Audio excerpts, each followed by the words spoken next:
Tuhan,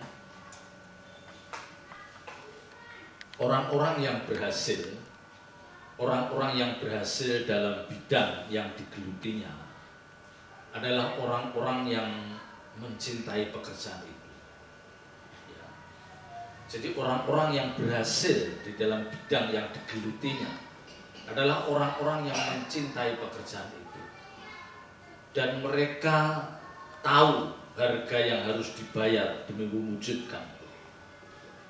Mereka tahu harga yang harus dibayar demi mewujudkan apa yang dia geluti. Jadi di sini saya mau katakan, pasti ada pertaruhan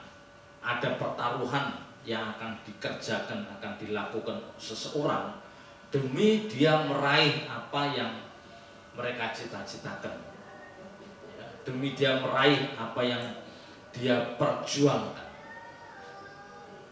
Pasti ada pertaruhan. Nah, ini yang mau saya tekankan pada Bapak Ibu Saudara, khususnya juga orang-orang muda.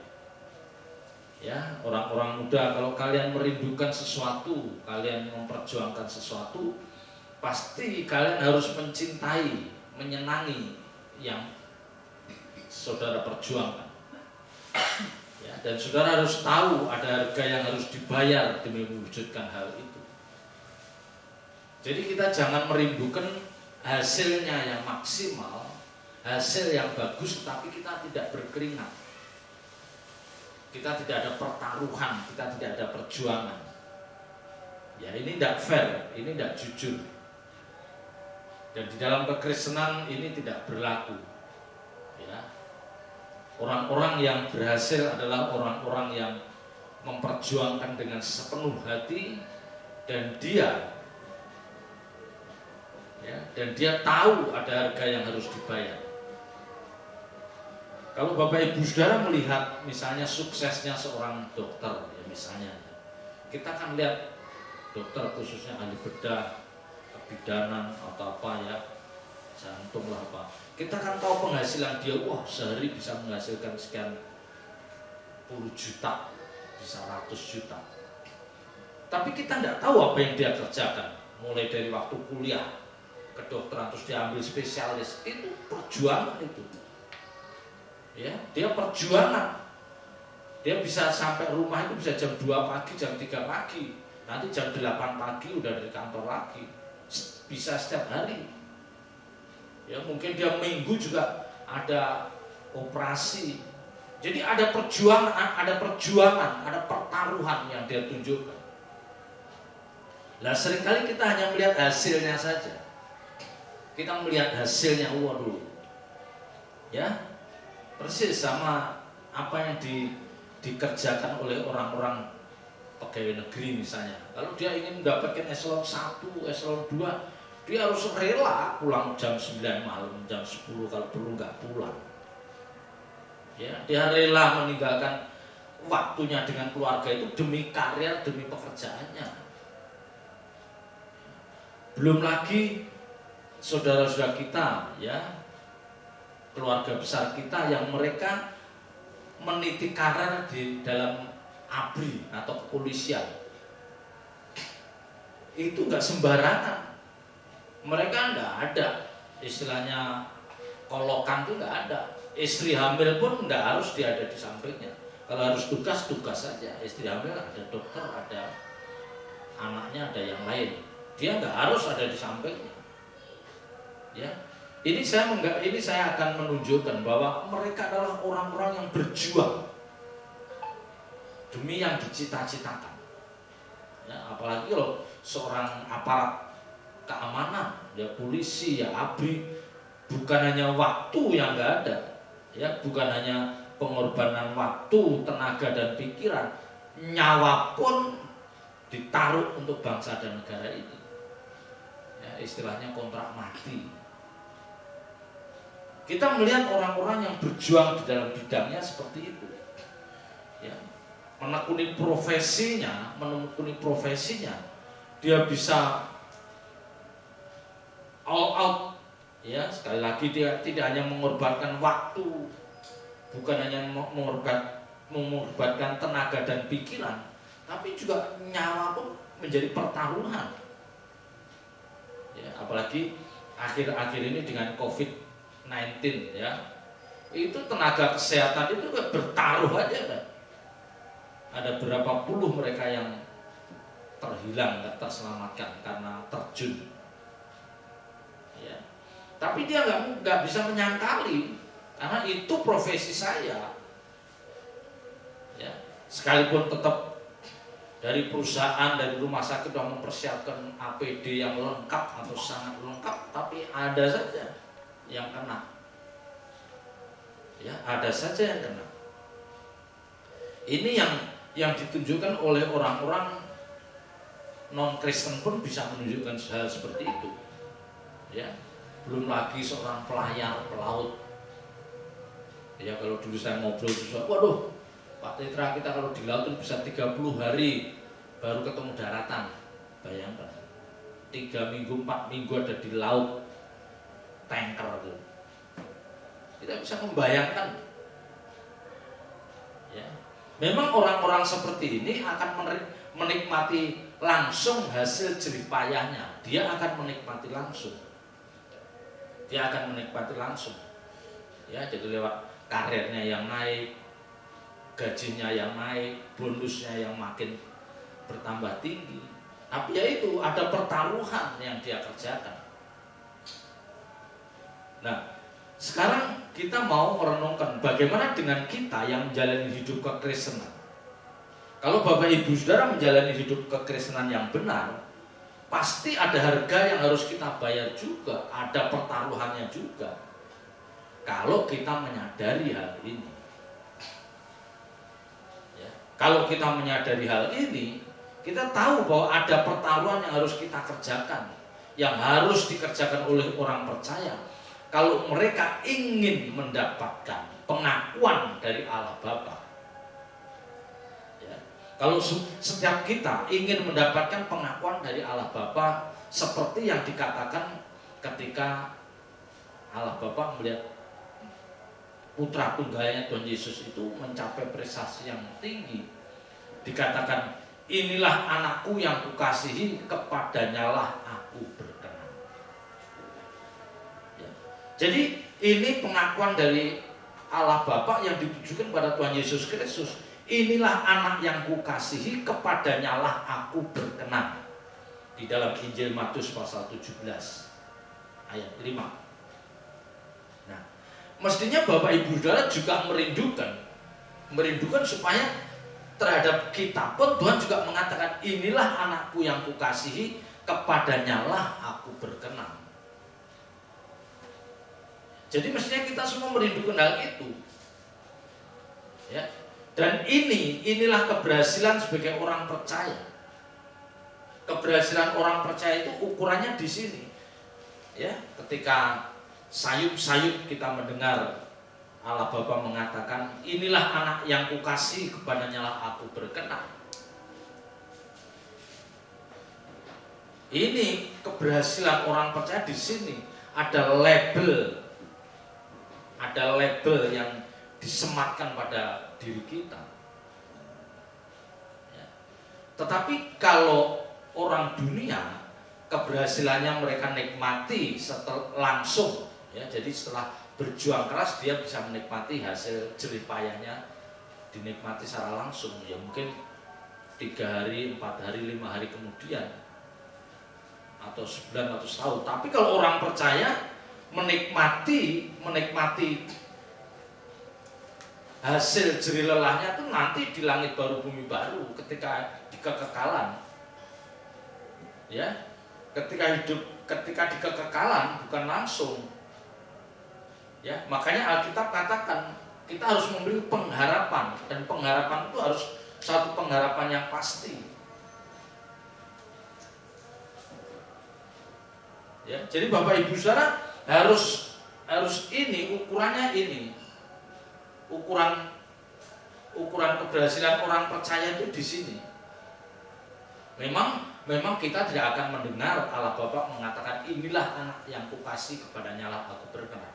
Tetapi paling tidak kita itu memiliki perasaan atau sudah mulai mengalami. Ya. Jangan kita blank. Kira-kira aku ini berkenan enggak? Ya.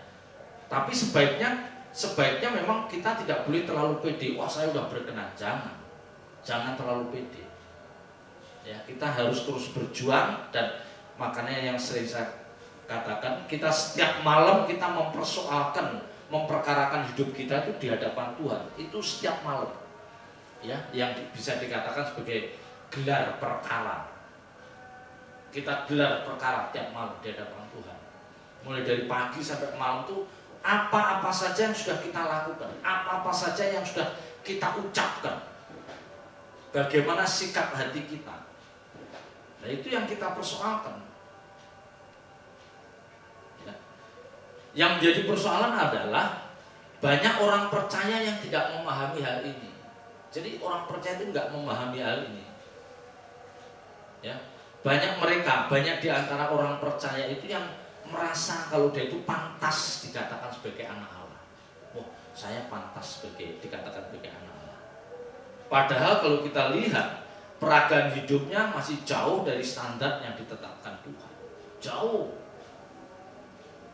Ya. Tetapi seringkali di depan mimbar, di mimbar itu hamba Tuhan seringkali mengatakan kita anak-anak Allah. Memang itu panggilan kita sebagai anak Allah. Tetapi apakah kenyataannya kita pantas dilabel sebagai anak Allah? Nah, ini yang kita persoalkan. Ya. Jadi masalahnya, pantas nggak kita menyandang label sebutan anak Allah? Pantas nggak kita menyandang hal itu?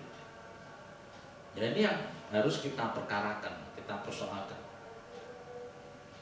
Jadi kita jangan hanya modal, wah kita yakin kita anak Allah, kita yakin kita diakui sebagai anak Allah. Jangan hanya modal yakin aja. Dan ini dulu saya benar saya mendengar sendiri. Pokoknya kita harus yakin. Saya pikir dulu benar. Yakin, iman. Ternyata tidak bisa. Yakin itu nggak bisa hanya di mulut. Kita tidak boleh meyakini, ya, hanya yakin. Kita harus mengalami.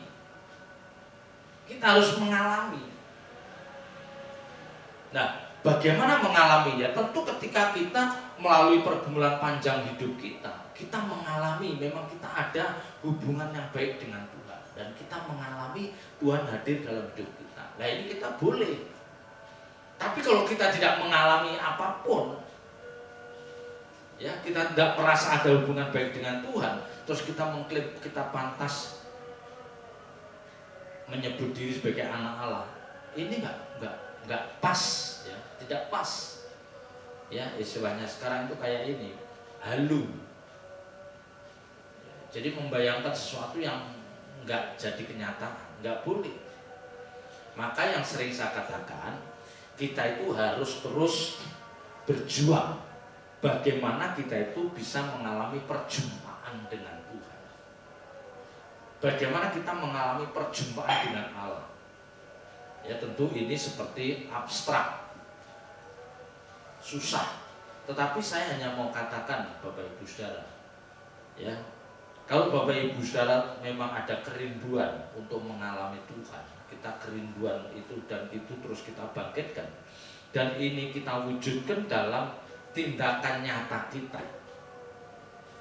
Jadi segala kerinduan kita itu harus ditopang oleh tindakan nyata kita. Kalau kita memang memiliki kerinduan supaya ada mengalami Tuhan, mengalami lawatan Tuhan, ada sentuhan Tuhan. Kalau memang kita merindukan itu, ya sudah, mari kita wujudkan dalam hidup nyata kita. Misalnya apa? Misalnya kita seringkali mau meditasi, membangun mesbah pribadi, jadi diam di kaki Tuhan. Ya mungkin bisa memuji Tuhan dengan setengah suara, terus tanpa ngomong, ya nanti 3 menit baru kita memuji, ya. Dan di samping itu yang tidak boleh kita tinggalkan adalah kita mendengar firman, kita belajar kebenaran firman. Ini nggak bisa dikesampingkan, itu wajib, itu mutlak. Ya. Dan ini diimbangi dengan peragaan hidup kita yang benar, peragaan hidup kita yang baik.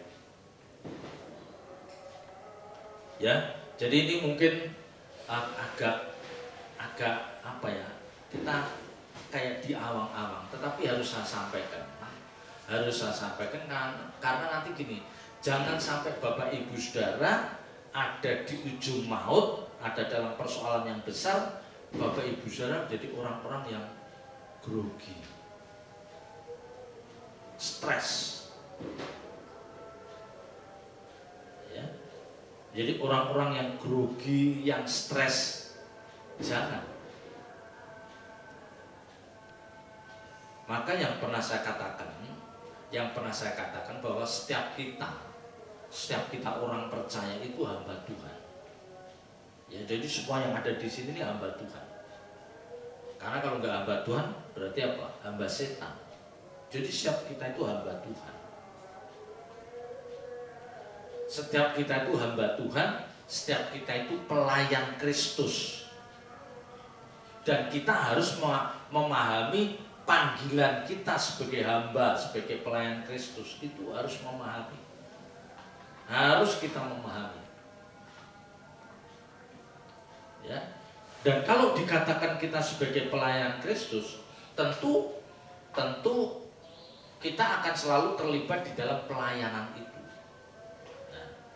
Nah, pelayanan itu jangan Bapak Ibu Saudara menganggap bahwa itu adalah monopoli orang-orang yang ada di dalam gereja. Salah. Jangan dianggap pelayanan itu hanya orang-orang yang tampil di mimbar sebagai leader, singer, pemain musik, pengkhotbah, penerima tamu. Pelayan Tuhan bukan. Setiap kita hamba Tuhan, setiap kita pelayan Tuhan. Ya. Jadi kalau kita dikatakan melayani, itu artinya ketika kita melakukan segala sesuatu yang itu akan menyenangkan hati Tuhan, itu melayani. Melakukan segala sesuatu yang itu menyenangkan hati Tuhan, itu melayani. Itu melayani. Jadi kalau namanya pelayanan itu harus menyenangkan hati Tuhan, jangan menyenangkan hati kita, menyenangkan hati pendeta atau gembala. Fokusnya bagaimana menyenangkan hati Tuhan. Ya tentu kalau misalnya hamba Tuhannya atau gembalanya saja nggak berkenan, ya pasti kemungkinan Tuhan juga nggak berkenan. Ya, tapi kita mau melangkah lebih jauh, bagaimana Tuhan berkenan.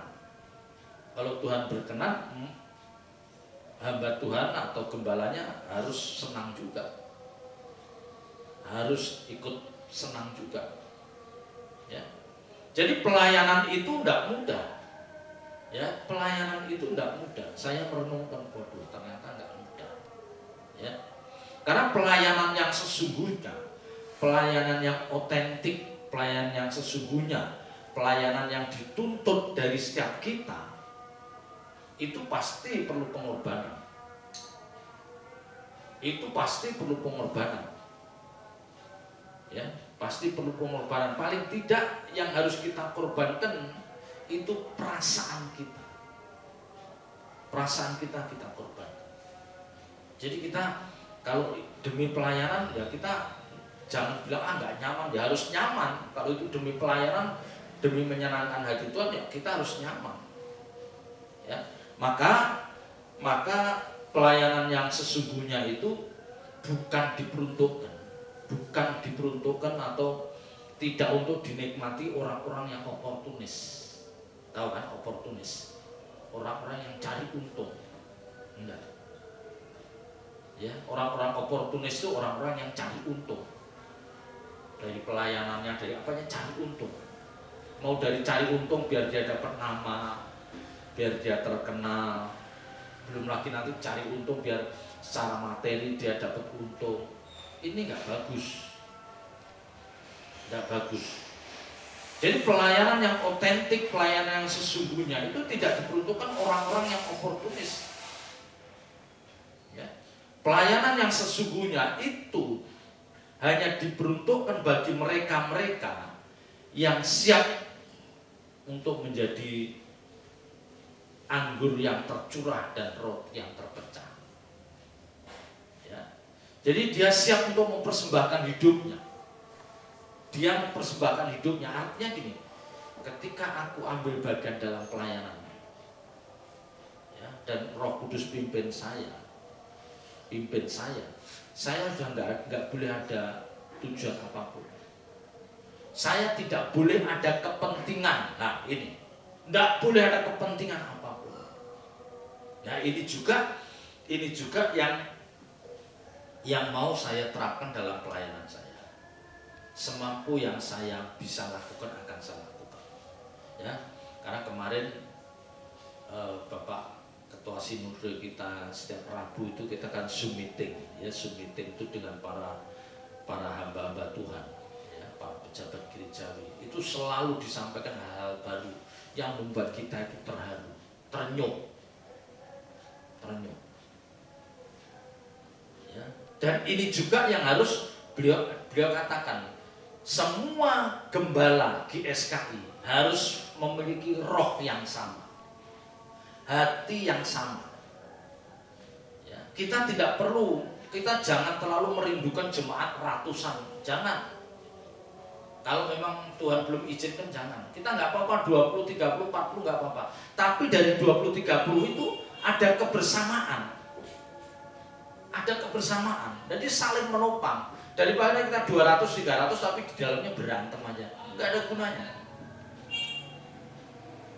200, 300, 500, 1000 tapi di dalamnya itu ada konflik, berantem, saling sindir, saling nggak sehat. Makanya Bapak Gembala bilang, kalau para gembala, para saudara-saudara tidak satu roh dengan saya, maka dengan senang hati, dengan sukacita saya persilahkan Anda meninggalkan sinode ini. Itu jelas, pesan itu jelas. Jadi beliau mengharapkan supaya di dalam satu gereja itu harus seperti keluarga. Jadi beban dia, beban saya. Beban saya juga harus beban dia. Nah, perasaan ini yang harus ada di dalam diri kita. Harus ada di dalam diri kita. Karena apa? Kasih kita. Kalau di dalam gereja saja kita tidak bisa mengasihi, omong kosong kita bisa mengasihi orang di luar gereja kita. Omong kosong. Jadi yang ada di depan mata kita, di dalam gereja kecil kita ini, GSKI Alitea Cimanggis ini, mari kita tunjukkan saling mengasihi, tulusnya kita tunjukkan. Ya, kita bisa berbagi dengan saudara kita. Tidak selamanya kita itu ada di atas. Tidak selamanya kita itu akan diberkati. Tidak selamanya kita akan sehat. Tidak selamanya kita akan bisa mandiri. Tidak selamanya. Ada saatnya nanti kita perlu orang lain. Ada saatnya nanti kita perlu pertolongan orang lain. Maka kita jangan merasa hebat. Jangan merasa nggak perlu. Karena uang kita banyak, kedudukan kita mantap. Jangan. Nanti dipermalukan sama Tuhan. Dan saya melihat banyak orang-orang dipermalukan karena seperti ini. Mereka merasa hebat. Saya nggak mau. Ya. Jadi kalau kita memang terjun dalam pelayanan, kita harus siap hidup kita itu bagaikan anggur yang tercurah, roti yang terpecah. Artinya, kalau memang Tuhan kehendaki kita untuk berbagi, ya mari berbagi. Ya, kalau memang Tuhan kehendaki kita agak terganggu, hidup kita nggak nyaman, ya oke. Ya, karena Alkitab katakan kita ini satu tubuh. Kita itu satu tubuh. ada yang berfungsi sebagai tangan, kaki, mata, kepala, telinga. Ya, kita nggak mungkin, oh saya sebagai tangan, tapi juga telinga, juga mata, juga kaki, nggak mungkin. Ya, jadi inilah yang mau saya tanamkan, sekalipun kita masih kecil ya, masih 20-30, tapi bersyukur. Kemarin itu ada yang dia katakan, gerejamu berapa ukurannya? 2x6. 2x6 ukurannya. Kalau datang semua jemaatnya berapa? 12. Kalau datang semua. Pak ketua, bapak ketua, enggak apa-apa, layani. Enggak apa-apa, layani.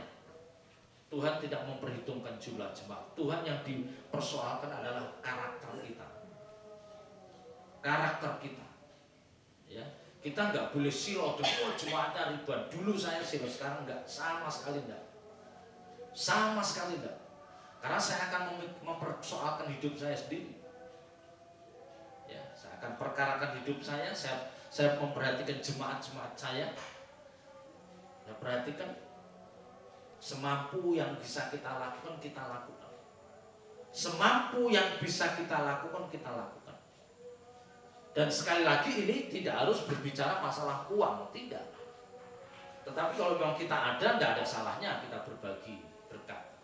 Tetapi kalau tidak ada, perhatian kita itu sudah cukup menghibur. Ya, kita hadir ketika dia sakit, kita hadir, kita temenin, kita sharing, itu sudah menghibur. Ya, jadi pelayanan yang orisinil, yang otentik, yang sesungguhnya seperti itu. Ya, dan kita jangan memimpikan bahwa hidup kita nanti akan nyaman senyaman-nyamannya dan kita akan berbunga-bunga. Salah. Ya. Bukan berarti kita harus menderita, enggak. Saya tidak mengatakan kita harus menderita, jangan. Tetapi kalau kita diizinkan tidak nyaman, it's okay. Ya. Jangan gini, jangan kita membayangkan bahwa nanti kita akan nyaman sekali. Wah, karena Alkitab memang tidak mengatakan seperti itu. Ya, Alkitab tidak mengatakan seperti itu. Kan Alkitab katakan, serigala punya liang, burung punya sarang, anak manusia tidak punya tempat untuk meletakkan kepalanya. Artinya apa? Nggak ada jaminan kenyamanan. Tidak ada jaminan kenyamanan bagi orang percaya yang dia mau terlibat lebih jauh dalam pelayanan yang sesungguhnya. Tidak ada jaminan. Tetapi sekali lagi bukan saya mengajak Bapak Ibu untuk menderita. Enggak. Pasti kalau Bapak Ibu sudah hidup benar, pasti akhirnya nyaman juga. Kita akan nyaman juga.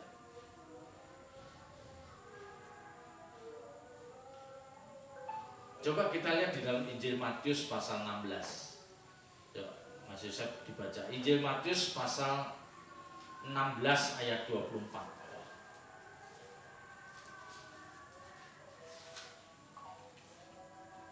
Matius 16 ayat 24. Lalu Yesus berkata kepada murid-muridnya, setiap orang yang mau mengikut aku, ia harus menyangkal dirinya, memikul salibnya dan mengikut aku. Nah, ini ayat ini pasti udah di luar kepala ya. Memikul salib dan menyangkal diri. Tapi justru karena ayatnya sering didengar, tapi pemahamannya mungkin kurang lengkap. Yang kedua, tidak berani mengenakan dalam hidupnya. Saya pun belum sempat. Memikul salib, menyangkal diri. Ini kan jelas kalau dikatakan memikul salib, menyangkal diri baru mengikut. Artinya apa? You jangan menganggap kenyamanan, udah nyaman boleh enggak juga enggak masalah. Nah inilah harga seorang pengikut Kristus sejati ini. Ya, ini harga seorang pengikut Kristus sejati ini. Mereka orang-orang yang terlatih, orang-orang yang tangguh, orang-orang yang tangguh. Mereka akan terus berjalan menyusuri rimba pelayanan yang dijalaninya, sekalipun seringkali kerikil-kerikil tajam itu melukainya. Saya pakai istilah kerikil tajam. Jadi ketika kita melayani, ibarat kita berjalan melayani, tapi kaki kita tuh seringkali saking asiknya melayani, tak nginjek kerikil itu tajam, melukai kita. Tapi kita nggak berhenti, kita terus berjalan. Ya. Ini yang mau saya katakan gini, ketika Bapak Ibu Saudara memang menyadari bahwa sebagai pengikut Kristus harus memiliki peragaan hidup seperti itu, ya, kita jangan pernah mengharapkan perlakuan yang manis atau sanjungan dari apakah itu gembala sidang, apakah itu keluarga gembala sidang, apakah itu sesama teman pelayan. Jangan kita mengharapkan perlakuan yang indah, yang manis atau sanjungan ketika kita sudah menyelesaikan tugas pelayanan itu dengan baik. Jangan kita mengharapkan. Ya. Karena fakta yang terjadi sesungguhnya ketika kita menyelesaikan pelayanan kita yang menurut kita itu baik, ya, maka yang nampak seringkali impian kita dan kenyataan berbeda. Jadi perpaduan antara impian dan kenyataan kita berbeda. Ya. Kita membayangkan sukacita, nanti pasti dipuji, ternyata enggak. Kita disalahkan. Kan pernah kan di gereja, tetap salah kamu. Padahal kita bayangan kita udah nanti dipuji, dapat apresiasi. Enggak. Juga dalam keluarga besar. Dalam keluarga besar kita udah merasa berbuat baik, kita berkorban. Jangan mengharapkan dipuji. Justru kadang-kadang kita masih dikatakan sebagai orang yang salah. Itu nggak masalah. Ya. Juga di lingkungan kita merasa berkorban, tetapi ada saja suara-suara miring, suara-suara sumbang yang tidak mengakui jerih lelah kita. Jangan pernah kendor. Ya. Jangan karena itu terus kita nggak berbuat. Yaudah saya berdiam, saya nggak mau melayani. Ya, ini cemen. Ini cemen. Ya. Dalam hal ini saya cukup terlatih. Ya. Dulu melayani, ya ada yang muji tapi ada yang curiga, cemburu, nggak bergeming ya. Ya. Karena memang dari dulu saya melayani itu tidak ada kepentingan, sama sekali tidak ada kepentingan. Kepentingan salah materi, apalagi, enggak ada.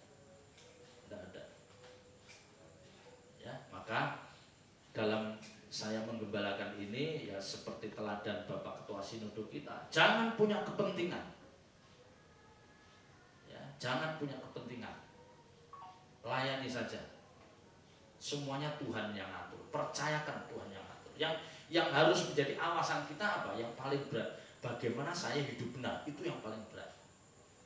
Bagaimana saya harus hidup benar, nggak boleh salah. Itu berat. Perkataan saya, tindakan saya, keputusan saya. Sekalipun saya itu nggak ada niat untuk berbuat salah atau rancangan salah, tapi pasti nanti suatu saat ada saja keputusan saya yang salah. Saya pernah cerita beberapa teman ya. Karena keputusan saya ini terus ada orang yang terhilang. Padahal saya nggak ada niat apapun. Tapi ya sudahlah. Jadi saya mulai dilatih. Jangan mengharapkan ada perlakuan yang lembut, yang manis atau sanjungan. Ketika Bapak Ibu Saudara mengerjakan pelayanan itu dengan sangat tulus. Ya. Seringkali awal yang menyenangkan, kita menggebu-gebu dalam pelayanan itu kan menyenangkan. Nah, itu seringkali diikuti. Ya, ada transisi yang menyakitkan. Tahu kan? Jadi ketika kita terlibat lebih dalam pelayanan, kita semangat. Tapi ternyata seringkali itu diikuti dengan transisi yang menyakitkan. Karena pasti ada orang-orang yang terganggu ketika kita lebih serius dengan Tuhan. Ada orang-orang yang cemburu. biasanya leader itu selalu dia setelah ada si A kok jadi sekarang si A terus ya. Nanti si dia itu jadi nggak pakai. Itu sering terjadi. Ya, jadi dua sisi itu selalu akan hadir. Nah, situasi baru ini yang seringkali tidak mudah kita pahami. Kalau Bapak Ibu baru terlibat dalam pelayanan, ternyata di gereja gini juga ya. Tapi kalau kita yang sudah lama, kita udah nggak kaget. Oh, pasti ada orang-orang bengkok, pasti ada yang bengkok. Ya. Nah, maka Bapak Ibu Saudara, saya hanya mengingatkan, mari kita melihat, ya, mari kita melihat pelayanan kita yang kita lakukan saat ini, kita bandingkan dengan kehidupan pelayanan orang-orang percaya di belahan dunia lain. Ya, saya pernah mendengar tuh orang-orang Kristen di Iran, ada orang Kristen di Iran, di Irak, Suriah, di India, di Cina, ada orang-orang Kristen, tapi mereka untuk ibadah itu berjuang. Mereka bisa dikejar-kejar loh. Pertaruhannya apa? Dianiaya, dipenjara, disiksa, bahkan bisa dieksekusi. Pertaruhannya bisa. Nah, kalau kita melihat hal seperti itu, terus kita melayani di gereja, kadang-kadang dia hanya disikapi oleh gembalanya, disikapi oleh teman satu pelayanan, kita udah kayak udah menderita. Ingat, di luar negeri sana, di belahan dunia sana ada orang-orang seperti itu, ya, menderita fisik. Jadi dia memang benar-benar mengalami sesuatu yang sangat tidak nyaman, dan itu secara fisik. Nah, maka di depan saya katakan, kita harus bisa memahami, kita harus mengerti. Jangan kacamata kita sempit, picik. Ya. Maka saya banyak ditempa, dan dari dulu saya termasuk orang yang nggak mudah putus asa dalam pelayanan. Kalau saya putus asa mungkin nggak jadi seperti saat ini. Ya. Saya banyak dicuri, dicemburuin orang, banyak. Ya, cuma saya simpan di dalam hati. Tapi saya ngerti orang-orang ini cemburu sama saya ngerti. Ya. Nah, makanya seringkali yang pernah saya katakan, kita ini harus rela kalau orang lain lebih dipakai Tuhan. Ingat, kita harus rela kalau ada orang lain lebih dipakai Tuhan. Maka saya pernah katakan, ayo Om Adi, Om Bipo belajar, nanti nyampaikan dalam firman, jangan saya aja. Ya. Waktu itu kan beliau yang tekun. Dan nanti mungkin ke depan kalau Pak Gideon ngikuti terus, silakan. Ya. Jangan harus nunggu jadi PDP, PDM, puluhan tahun. Nggak boleh. Siapa tahu di antara jemaat GSKI Aletheia Cimanggis itu ternyata punya talenta lebih dari saya, silakan. Nah, ini jarang. Ini jarang. Di gereja-gereja itu namanya mimbar itu sakral. Ya. Sampai saya pernah dengar dia itu jadi PDM, setahun itu belum tentu khotbah sekali. Ngenes ya. Lah kenapa diangkat PDM kalau memang nggak bisa disuruh khotbah? Ya, itu kan gantung namanya. Ya memang, ya orang begitu diangkat PDM ya pasti ada berharap. Itu manusiawi. Ya, ada cuman berharapnya ada yang halus, ada yang kasak kusuk, yaitu bawaan orang. Kalau memang enggak, jangan diangkat PDP, jangan diangkat PDM. Kalau udah mengangkat ya haruslah. Nah, ini yang harus dimengerti Bapak Ibu Saudara. Coba kita lihat di dalam Lukas 17. Injil Lukas pasal 17. Injil Lukas pasal 17 mulai ayat yang mulai ayat 7. Injil Lukas 17 ayat 7 sampai dengan 10. Ya, silakan. Siapa di antara kamu yang mempunyai seorang hamba yang membajak atau mengembalakan ternak baginya akan berkata kepada hamba itu setelah dia pulang dari ladang, "Mari segera makan." Bukankah sebaliknya ia akan berkata kepada hamba itu, "Sediakanlah makananku, ikatlah pinggangmu dan layanilah aku sampai selesai aku makan dan minum. Dan sesudah itu engkau boleh makan dan minum." Adakah ia berterima kasih kepada hamba itu karena hamba itu telah melakukan apa yang ditugaskan kepadanya? Demikian jugalah kamu. Demikian jugalah kamu. Itu Bapak Ibu Saudara dan saya. Ya, terus Apabila kamu telah melakukan segala sesuatu yang ditugaskan kepadamu, hendaklah kamu berkata, "Kami adalah hamba-hamba yang tidak berguna." kami adalah hamba-hamba yang tidak berguna. Ya, terus Kami hanya melakukan apa yang harus kami lakukan. nanti di rumah dibaca berulang-ulang. Tapi paling tidak kesimpulannya ayat 10 ini. Ya. Demikian jugalah kamu. Ini maksudnya pelayan semua, pelayan Tuhan. Ya, pelayan Tuhan itu bukan hanya yang di gereja, tapi semua. Apabila kamu telah melakukan segala sesuatu yang ditugaskan kepadamu, hendaklah kamu berkata, "Kami adalah hamba-hamba yang tidak berguna. Kami hanya melakukan apa yang kami harus lakukan." Jadi hamba ini nggak membidik apapun, tidak ada yang dibidik. Tidak ada kepentingan, sama sekali tidak ada kepentingan. Nah, saya ini pengen bisa seperti itu. Ya, jadi misalnya Tuhan gerakkan saya itu, oke, udah itu aja. Saya nggak nanya Tuhan apa upahnya, nggak usah. Ya, ini seharusnya sikap semua orang percaya harus seperti itu. Ya, jadi orang percaya, Bapak Ibu Saudara sebagai orang percaya yang memahami panggilan sebagai orang percaya harus memiliki sikap seperti itu. Sebagai hamba yang kita hanya fokus melakukan apa yang ditugaskan, dipercayakan, tanpa melirik, tanpa berharap apakah itu sanjungan, apa itu pujian, apalagi berkat jasmani. Nggak boleh berharap, nggak boleh. Tetapi kalau memang itu nggak apa-apa. Tetapi ada kan orang yang berharap, nggak boleh, ya, nggak boleh. Ya, jadi cakrawala berpikir kita harus dilengkapi hal seperti ini. Kita berpikir kita dilengkapi dengan begitu. Ya, harus dilengkapi.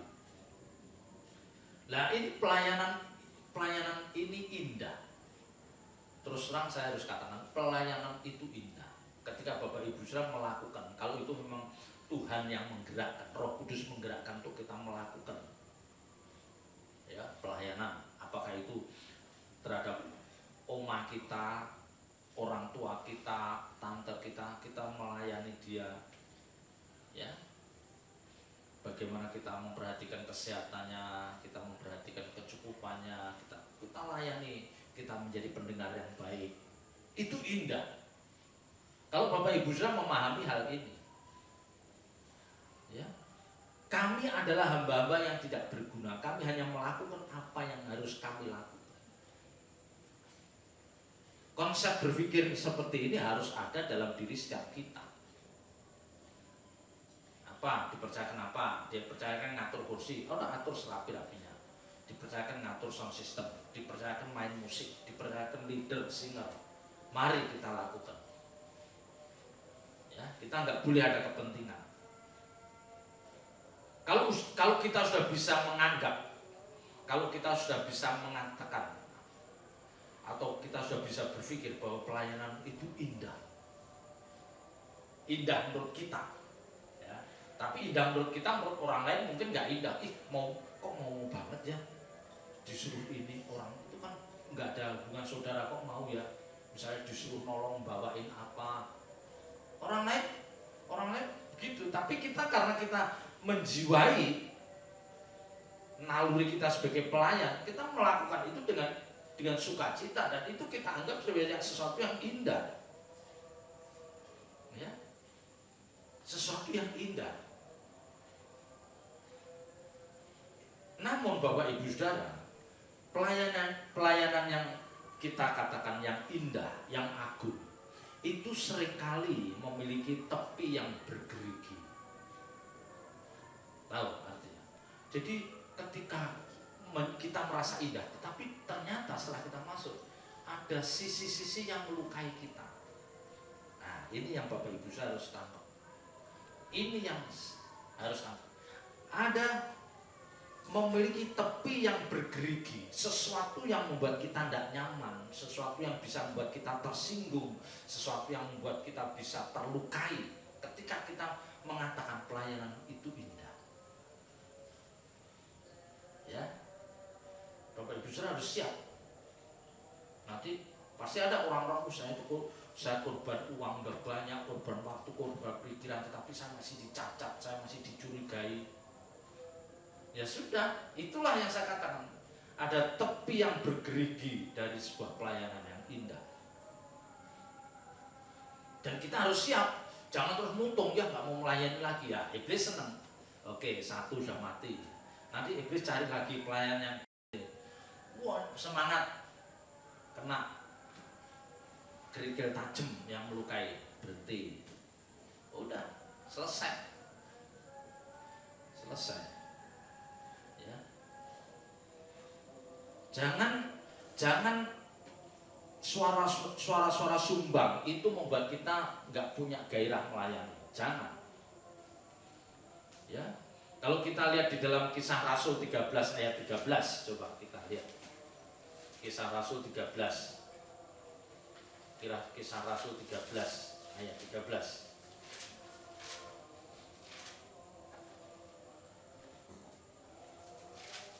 Ya. Lalu Paulus dan kawan-kawannya meninggalkan Pafos dan berlayar ke Perga di Pamfilia.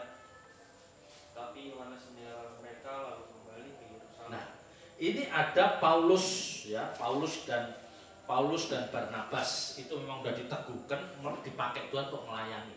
Nah, karena memang ini panggilan, dua orang itu merasa bahwa itu panggilannya, maka ketika Roh Kudus mengarahkan dia harus pergi ke sana, dia nggak ada ragu-ragu, takut, nggak ada, jalan terus. Nah, ini si Yohanes, ya, ini Yohanes Markus ini, dia mengiring terus. Tetapi ketika mereka meninggalkan Pafos dan berlayar ke Perga di Pamfilia, dia di daerah Pamfilia, si Yohanes Markus itu tahu berat, wah medannya berat, orang-orangnya juga, ya, orang-orang lingkungannya nggak mendukung. Dia sudah takut dengan bayangannya sendiri. Akhirnya apa? Yohanes Markus apa? Meninggalkan, mereka kembali ke Yerusalem. Jadi selalu di dalam satu komunitas pelayan Tuhan itu pasti ada satu dua orang yang lemah, yang akhirnya mundur. Dan tentu Barnabas sama Paulus marah, karena kan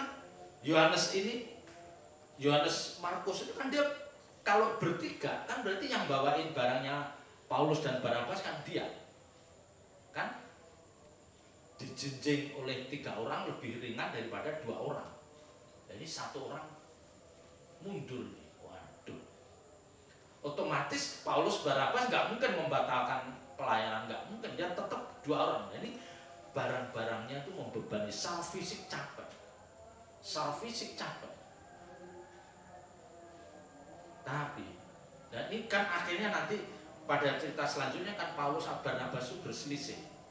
Akhirnya Paulus nggak mau ngajak Yohanes Markus karena dia telah apa istilahnya, dia meninggalkan pelayanan. Di hadapan Paulus, Yohanes Markus itu nggak bernilai, nggak bisa diandalkan, lu cemen, nggak tahan banting. Nah, sama Bapak Ibu saudara, di dalam komunitas kita melayani ada orang-orang yang memiliki keteguhan hati, tetap maju, tetap menganggap pelayanan itu indah, sekalipun dia harus lewat jalan berkerikil tajam, dia bertemu dengan ibarat tepi yang bergerigi, ketemu orang-orang yang melukai, dia terus berjalan. Ya, ini pelayanan yang sesungguhnya seperti ini. Dia tidak bergeming, ya. Dan kalau kita kalau kita renungkan, kalau kita simak, sebenarnya capek apa yang dikerjakan Paulus, Barnabas dan para penginjil. Itu kan dia bertaruh nyawa. Jelas, secara fisik capek, secara psikis capek. Belum lagi uang, dia harus membiayai sendiri. Paulus itu pelayanan membiayai sendiri. Dari dia bikin tenda. Nah ini bagus dicontoh. Dari setiap pelayanan Paulus dan rasul-rasul yang lain, intinya adalah apa? Supaya apa? Injil itu sampai pada orang-orang non-Yahudi.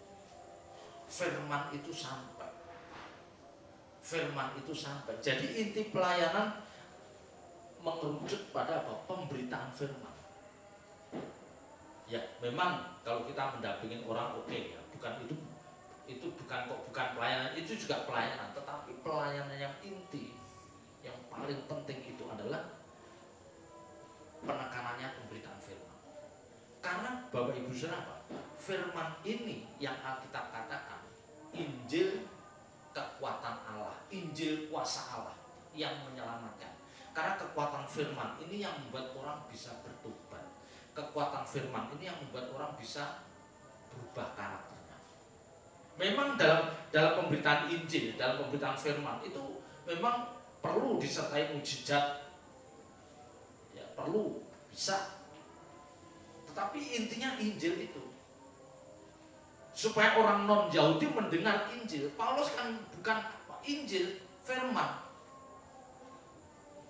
Jadi kualitas firman itu harus benar-benar nomor satu. Karena hanya lewat ini karakter jemaat itu akan berubah. Hanya lewat ini cara berpikir jemaat berubah. Seperti saya saat ini menyampaikan firman. Bapak Ibu Saudara, kalau Bapak Ibu Saudara renungkan, menangkap, itu kan akan mendorong Bapak Ibu Saudara untuk berubah. Paling tidak ya, yang supaya ditangkap salah satunya adalah kita ini keluarga. Ya, GSKI itu keluarga. Jangan ada selisih. Maksudnya selisih yang ya kita nggak harus cocok, tapi jangan sampai menimbulkan gejolak. Ya, nanti saya juga harus bisa membantu supaya tidak ada perselisihan, menengahi. Ya, makanya saya sampaikan hal ini supaya jangan cengeng lah. Lihat di belahan dunia sana, pelayanan itu sampai mengorbankan, mempertaruhkan nyawa. Kalau kita hanya perasaan kita terganggu, jangan membacakan perasaan. Ya, hanya di ini jangan. Ya, jangan. Karena kalau gitu kita akan menjadi orang-orang yang mundur. Nah, kualitas firman ini yang menjadi penekanan, dan ini penting karena disitulah karakter jemaat akan berubah. Nah, beratnya pemberitaan firman itu adalah karena apa? Kita ini dituntut untuk mengenakan kebenaran itu di dalam hidup kita. Ya, saya ini paling berat karena saya dituntut mengenakan kebenaran itu dalam hidup saya. Dituntut mengenakan kebenaran itu dalam hidup kita. Bapak Ibu saya juga begitu. Kalau udah bisa konseling, nuturin apa, ngasih advice orang. Apa yang kita sampaikan orang itu harus kita kenakan sendiri. Jangan kita bisa ngomongin orang tapi yang kita omongkan kita nggak jalan. Jangan. Ya, yang pertama kita dituntut mengenakan kebenaran itu dalam hidup kita. Yang kedua, kita akan ketemu orang-orang resisten, orang-orang yang menolak apa yang kita sampaikan, apa yang saya sampaikan, orang menolak, nggak siap. Orang nggak siap. Ya, tapi biarlah nanti waktu yang berjalan, ya. Dengan berjalannya waktu kita berdoa supaya mereka adalah orang-orang yang akan bisa menerima kebenaran. Ya, jadi itu yang bisa saya sampaikan pada malam hari ini. Di dalam pelayanan yang indah kita akan berjumpa dengan topi yang bergerigi, keadaan yang seringkali melukai kita, tapi jangan hiraukan. Kerikil-kerikil tajam melukai kita, jangan hiraukan. Kita maju terus. Kita hanya melakukan apa saja yang kita harus lakukan. Kita nggak ada hak untuk menuntut apapun. Kita nggak boleh mempersoalkan soal upah, nggak boleh. Kita harus percaya bahwa majikan agung kita sangat tahu apa yang kita perlukan, sangat tahu yang kita perlukan. Puji Tuhan, Tuhan Yesus memberkati. Mari kita bangkit berdiri.